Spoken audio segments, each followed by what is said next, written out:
Upacara peringatan Hari Amal Bakti HAB ke-79 Kementerian Agama Kabupaten Aceh Besar berlangsung khidmat meskipun diguyur hujan deras pada Jumaat 3 Januari 2025. Ribuan aparatur sipil negara ASN Kementerian Agama tetap berdiri tegap di lapangan upacara menunjukkan dedikasi dan semangat mereka. Upacara ini berlangsung di lapangan bola kaki Karya Utama Gampung Bak Tring, Kecamatan Krung Barunajaya, Aceh Besar.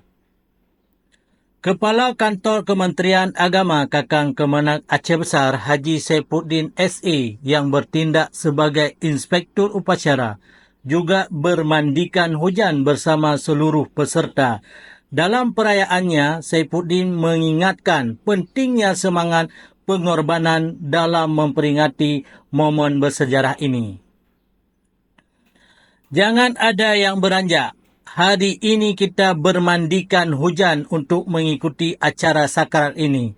Pendahulu kita bermandikan darah dan mengorbankan nyawa demi kita bisa berdiri di sini hari ini, ucap Saifuddin dengan penuh semangat. Kementerian Agama Kabupaten Aceh Besar siap menyukseskan program Makan Bergizi gratis yang merupakan program prioritas pemerintahan Prabowo Gibran. Saifuddin menyebutkan seluruh madrasah di Aceh Besar mulai dari tingkat MI, MTS, MA serta lembaga pendidikan lainnya yang berada di bawah binaan Kementerian Agama siap menyukseskan program tersebut demi mewujudkan cita-cita Indonesia Emas.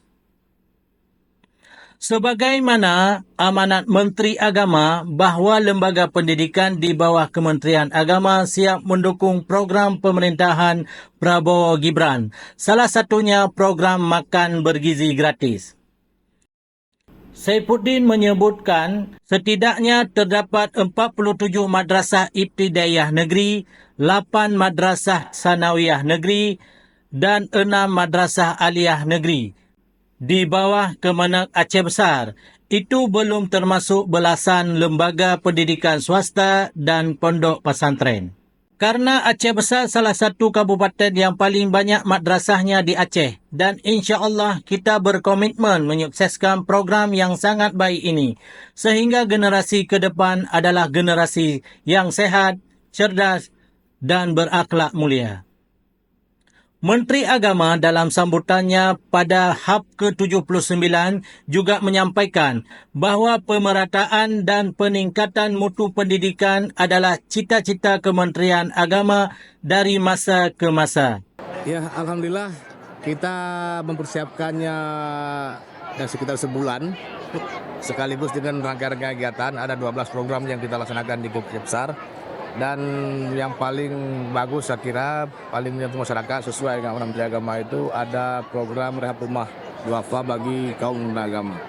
Dan hari ini walaupun hujan, alhamdulillah upacara sukses dan semua kita yakin ini atas perintah Allah Subhanahu Wa Taala sehingga apa yang kita lakukan bisa dapat ridha Allah dan rahmat Allah Subhanahu. Secara umum upacara sama saja. Perbedaannya saya kira karena memang ini kita ketatkan sedikit dengan disiplin. Karena ini yang diharapkan oleh Kementerian Agama sehingga dengan disiplin ada dan semua kerjaan yang kita lakukan akan mudah tercapai.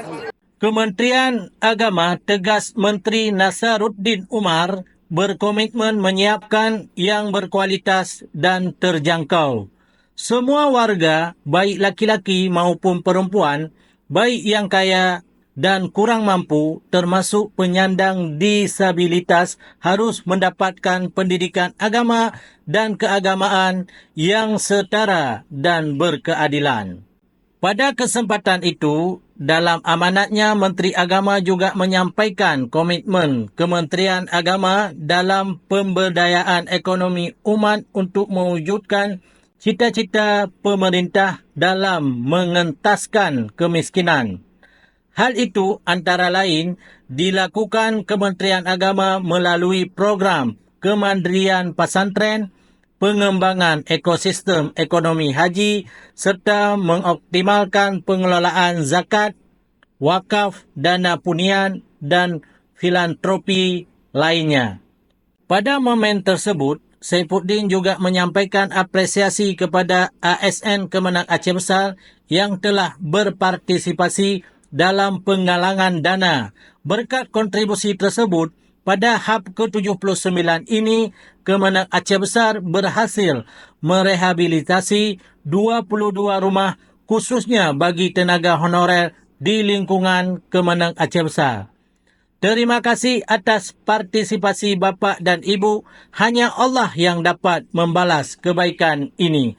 Semoga menjadi amal jariah karena telah menghadirkan senyum bagi saudara-saudara kita, tutur Saifuddin. Sebagai bentuk penghargaan diserahkan kunci rumah secara simbolis kepada 3 penerima manfaat. Mereka adalah Muhammad Yamin dari Min 27 Aceh Besar, masa kehormatan 15 tahun, Erfendi Pramubakti di KUA Long, masa kehormatan 8 tahun, dan Fitriah dari Min 46 Aceh Besar, masa kehormatan 19 tahun. Penyerahan dilakukan langsung oleh Kakang Kemenang Saifuddin didampingi oleh Kasubag TU Kemenang Aceh Besar Khalik Wardana. Selain itu, 3 izin operasional dayah juga diserahkan iaitu kepada Dayah Al-Fatih di Desa Gu, Kecamatan Kota Baru, Dayah Mudarisul Ulum Diniyah Al-Falah di Desa Lam Ili Tengah, Kecamatan Indrapuri, dan 1 dayah lainnya. Pada kesempatan yang sama, 18 ASN Kemenang Aceh Besar menerima penghargaan Satya Lancana Karya Satya atas pengabdian mereka selama 10 tahun, 20 tahun, dan 30 tahun. Rangkaian upacara ditutup dengan doa dan prosesi pemotongan tupeng oleh Kakang Kemenang Aceh Besar didampingi Kasubag TU dan jajaran pejabat Kemenang Aceh Besar. Upacara HAP ke-79 ini menjadi momen refleksi sekaligus perayaan solidaritas di tengah tantangan cuaca, meneguhkan semangat pengabdian Kementerian Agama untuk masyarakat Aceh Besar. Tim MAN TV melaporkan.